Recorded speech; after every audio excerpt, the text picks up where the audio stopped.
Sir ఎప్పటి నుంచి తయారు చేస్తున్నారు ఇక్కడ? ఇతను బండి ఎప్పటి నుంచి ఉంటుంది? 30 సంవత్సరాల నుంచి ఉంటుంది. 30 సంవత్సరాల నుంచి అంత రుచిగా ఉంటుంది. ఉంటుందండి. మీరు దేంట్లో కుట్టినా, గూగుల్లో కుట్టినా, దేంట్లో కుట్టినా గోపాలపురం వంకాయ బజ్జీ గురించి మొత్తం అందరికీ తెలుస్తుంది. వంకాయ బజ్జీ అంత ఫేమస్ గోపాలపురం. ఎక్కడి నుంచి వస్తారనుకున్నారు? ఇప్పుడు నాన్నమ్మ నాన్న కాలం చేసాడు, మళ్ళీ కొడుకు అమ్ముతున్నాడు. ఇప్పుడు కొడుకు 3 సంవత్సరాలు మొదలెట్టి 5 సంవత్సరాలు కొడుకు మొదలెట్టి ధర్మారావు గారు స్టార్ట్ చేశారండి. ధర్మారావు గారు అనంతరం వాళ్ళ అబ్బాయి గారు తీసుకున్నారు ఈ వ్యాపారం. చాలా రుచిగా ఉంటుందండి వంకాయ బజ్జీ, ఫేమస్ అండి. బాగానే ఉంది. మీరు ఎవరన్నా? మార్టేరు నుంచి వచ్చారు.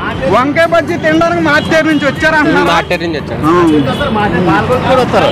పాలకొల్లు నుంచి కూడా వస్తారు. వంకాయ బజ్జీ తినడానికి పాలకొల్లు నుంచి వస్తారు, అమలాపురం నుంచి వస్తారు, పాలకొల్లు నుంచి వస్తారు, రావులపాలు అన్ని మూడు జనం వస్తారు ఇక్కడికి. మొత్తం అన్ని జనం ఇక్కడికి వస్తారు. కాలేజ్ వచ్చి లైన్ లో ఉంటారు, ఫోన్ చేసి ఫోన్ లో పట్టిపోతారు. 25 30 ఫోన్ ద్వారా వెళ్ళిపోతాయి. ఎప్పుడు ఇప్పుడే కదండి, 30 సంవత్సరాలు చాలా నాన్ చేయను క్వాలిటీ. కొడుకు కూడా క్వాలిటీ నిలిపెట్టి, అది క్వాలిటీ నిలిపెట్టి. అది బాగా ఉడకబెడతాడు, జాగ్రత్త కంగారు పడ్డు, ఉడకకుండా ఎవడికి ఇవ్వడు. ఎంత కంగారు పడిపోతే వెళ్ళిపోమంటాడు. కానీ పొరపాటును కూడా చాలా మొత్తం తయారవుతానే కానీ ఇవ్వడు. అదండి. హాయ్ అండి, అందరికీ నమస్కారం.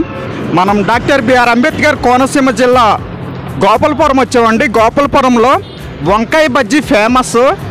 ఎక్కడెక్కడి నుంచో వస్తారండి ఈ వంకాయ బజ్జీ తినడానికి. గోపాలపురం వంకాయ బజ్జీ ఉంటుందండి నా సామిరంగా, చాలా టేస్ట్గా ఉంటుందండి, చాలా రుచిగా ఉంటుంది. మరి చుట్టుపక్కల ప్రజలందరూ చెప్తున్నారు ఇక్కడ వంకాయ బజ్జీ ఫేమస్ అని. వంకాయ బజ్జీ తింటే అస్సలు వదిలిపెట్టరండి, మళ్ళీ మళ్ళీ తినాలనిపిస్తుంది, అంత రుచిగా ఉంటుందండి ఇక్కడ వంకాయ బజ్జీ. మరి మనం గోపాలపురం వచ్చామండి వంకాయ బజ్జీ తినడానికి. మనం వంకాయ బజ్జీ తయారీ విధానం చూద్దాం, అలాగే ఆ వంకాయ బజ్జీని తిని టేస్ట్ ఎలాగుందో చూద్దామండి.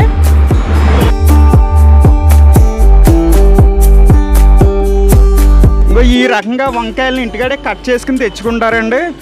వంకాయలను ఇంటి దగ్గర కట్ చేయిస్తారు. వంకాయ ఏ విధంగా కట్ చేశారో చూద్దాం మనం. ఈ విధంగా కట్ చేశారండి. ఒక వంకాయని 4 భాగాలుగా కట్ చేశారు. చూసారు కదండి, అదిగో అన్న తయారు చేస్తున్నాడండి వంకాయ. ఇక్కడ వంకాయ బజ్జీ ఫేమస్ అండి. వంకాయ బజ్జీ తయారు చేస్తున్నాడు అన్న. జనం చూసారా, క్రౌడ్ చూసారా ఎంతమంది ఉన్నారో. ఇక్కడ గోపాలపురం వంకాయ బజ్జీ అంటే చాలా ఫేమస్ అండి, చాలా రుచిగా ఉంటుంది. హైవే పక్కనే తోపుడు బండి మీద అమ్ముతారు. వంగవీటి రంగమ్మ విగ్రహం దగ్గర తోపుడు బండి ఉంటుందండి. ఆ విగ్రహం ముందే తోపుడు బండి ఉంటుందండి. నేషనల్ హైవే పక్కన గోపాలపురంలో చాలా రుచిగా ఉంటుందండి వంకాయ బజ్జీ, చాలా రుచిగా ఉంటుంది. అన్నీ వేస్తూ ఉంటున్నాడు, అయిపోతూ ఉంటున్నాయి బజ్జీలు అన్నీను. చూసారా క్రౌడ్ ఎంతమంది ఉంటున్నారో.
ఎలా ఉందన్న టేస్ట్? చాలా బాగుందండి, రుచి అయితే చాలా బాగుంటది. ఇక్కడ మనకు ఆకలి ఉన్నంతసేపు తినేసి వెళ్ళాలన్నంత టేస్ట్ గా ఉంటది. దీనికోసం మేము ఇలా వెళ్ళే దారిలో ఎప్పుడు ఆగుతూ ఉంటాం. చాలా రుచిగా ఉంటుంది. కాకపోతే సరుకు దొరకదు, దీనికోసం మళ్ళీ వెయిట్ చేసి మరి అలా నుంచి తినేసాకే వెళ్తాం మేము. ఏ ఊరు నుంచి వచ్చారన్న? మరి తణుకండి, తణుకు నుంచి 10 కిలోమీటర్ల నుంచి వచ్చాం. బాగుంటుందండి, రుచి అయితే చాలా బాగుంటుంది. అన్న ఎక్కడి నుంచి వచ్చారు మీరు? మేము మల్లేశ్వరం నుంచి వచ్చామండి. రెగ్యులర్గా వస్తూ ఉంటాము, వంకాయ బజ్జీల కోసం వస్తాం, డైలీ తినడానికి వస్తాం. ఎలా ఉంది టేస్ట్? బాగుందండి, టేస్ట్ బాగుంది. ఆల్రెడీ ఎప్పటి నుంచి దగ్గర 4 years 5 years నుంచి వస్తూ ఉన్నాం మేము అప్పుడప్పుడు ఇక్కడ తినడానికి కదా. సార్ టేస్ట్ ఎలా ఉందన్న? చాలా బాగుంది సార్, రెగ్యులర్గా వస్తూ ఉంటాం, చాలా బాగుంటుంది. మాది మల్లేశ్వరం, డైలీ వస్తూ ఉంటాం. చూస్తున్నారు కదండి, గోపాలపురం వంకాయ బజ్జీ ఫేమస్ అండి. ఇక్కడ వంకాయ బజ్జీ చాలా టేస్ట్గా ఉంటుంది. ఇట్లా వాళ్ళ ఫాదర్ చేసేవారు, ఇప్పుడు ఈయన చేస్తున్నారండి.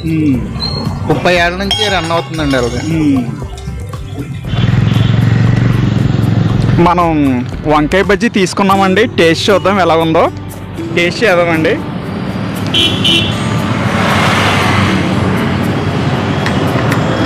వేడివేడిగా ఉన్నాయని కాలిపోతుంది.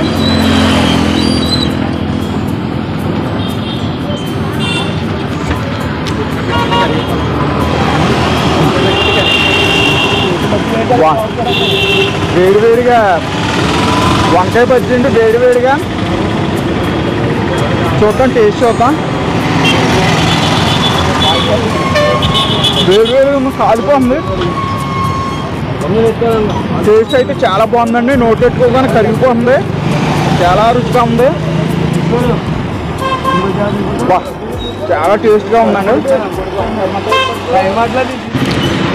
సార్ వెంకట గారు, ఇంత రుచిగా ఉంది కదా వంకాయ బజ్జీ, అసలు మీరు ఏమేమి కలుపుతారండి ఆ వంకాయ బజ్జీలో? అంత టేస్ట్గా ఉంది, అంత రుచిగా ఉంది. ఇందులో పెద్ద సీక్రెట్ లేదు సార్. క్వాలిటీ వంకాయ అండి, క్వాలిటీ శనగపిండి మనం చేసే పద్ధతి. మా నాన్నగారు ఎలా చేసేవారో అదే పద్ధతి మెయింటైన్ చేయడం ఉందని అది క్వాలిటీ వస్తుంది అండి, అంతకుమించి ఏం కదండి. అంతకుముందు మా నాన్నగారి దగ్గర నేను పెద్ద ఉండే ముందు కూడా కదండి, అది ఆటోమేటిక్గా ఆ చెయ్యి మనకు వచ్చింది ఏంటో తెలియదు కానండి. చాలామంది అంటుంటారండి సేమ్ మీ నాన్నగారు బజ్జీ క్వాలిటీ లాగే ఉంది, బాగానే ఉంది అనేసి అంటారు. క్వాలిటీ అంటే ఇంకే ప్రత్యేకించి ఏమీ లేదు సార్. మా ఇంటి దగ్గర మా అమ్మగారు మా భార్య ఇద్దరు కూడా, మా అమ్మగారు ఫస్ట్ మసాలా రోట్లో రుబ్బేవారండి. ఫస్ట్లో కరెంటు కూడా ఉండేది కదండి మాకు, రోట్లో రుబ్బి చాలా కష్టపడి చేసేవారండి మా అమ్మగారు మా నాన్నగారు కూడా. ఆ క్వాలిటీ అప్పుడు మా నాన్నగారిని ఎలా ఆదరించారో జనం ఇప్పుడు కూడా అదే రకంగా ఆదరిస్తున్నారండి. ఇంటికాడ ఏమైనా వర్క్ చేస్తారండి? ఇంటి దగ్గర కట్ చేయడం, మళ్ళీ నేను ఆల్రెడీ షాప్ దగ్గర చెక్ చేసిన కాయ మళ్ళీ చెక్ చేసండి, క్వాలిటీ నెంబర్ 1 కాయ నేను నాకు నచ్చిన కాయ ఏరుకుంటాను. తీసుకొచ్చిన తర్వాత ఇంటి దగ్గర మళ్ళీ అమ్మ వాళ్ళు మళ్ళీ గ్రేడింగ్ చేసి మంచి కాయ కోసి ఇలా వేస్ట్ కాయ పక్కకి తీసేస్తారండి. ఎందుకంటే మన కస్టమర్లు మనల్ని నమ్ముకుని వస్తున్నారు కదండి, దానికోసం మనం క్వాలిటీ మాత్రం బాగున్నది మెయింటైన్ చేస్తామండి. అదేండి. ఇంటికాడ ఏం వర్క్ చేస్తారండి? దగ్గర ఓన్లీ కట్ చేయడం అండి, మిగిలిన వర్క్ అంతా మందండి. ఇక్కడ వేయించడం, మసాలా పెట్టడం అంతా పని అంతా ఇక్కడే. ఏం మసాలా వాడతారు? మసాలా అంటే మామూలుగా మనం చికెన్ కర్రీకి వాడతాం కదండి, అది మసాలా. సరే సార్, థ్యాంక్ యూ సార్, చాలా టేస్ట్గా ఉన్నాయండి.